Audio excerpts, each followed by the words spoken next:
Another thing he did is he realized very early on that this business is all about relationships.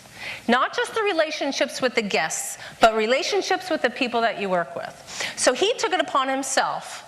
He's like, what, 18 years old now, right? He's taken it upon himself to get to know the chefs, the cooks, and the bussers. And when it was a little bit of slow time, of course he wouldn't do this when it was real busy, he would approach them and say, hey chef, what's your favorite dish to make on the menu? And he'd get to know what the chef really loved to make. And then he would ask questions like, okay, chef, what if we had a vegetarian that would come in and want a vegetarian meal? What's your favorite dish to cook?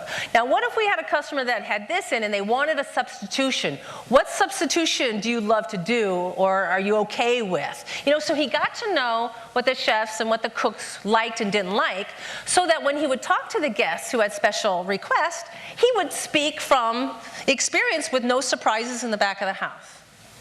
And then the last thing he did was he avoided the common server syndrome. He never said the same greeting over and over and over and over again. An example we like to talk about is a guest who came into a restaurant where the chef or the waiter was selling a certain kind of clams. And he told a story about these clams are specially delivered because of the vendor that they had that's in town in the season. He's talking about these clams.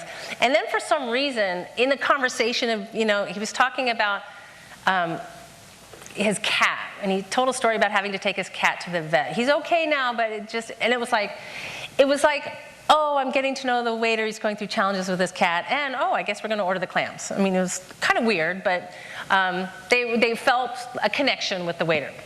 Well, this same couple came back like 2 months later and had the same waiter. And the waiter told them the same story. Not only about the clams, but about the cat. And it's like the guy blew it. And they even mentioned, hey, we heard that before, and the guy didn't get it because he was doing the common server syndrome. So that's what Devon avoids. He makes connections with his guests and says things different every time so he doesn't sound like he's a broken record.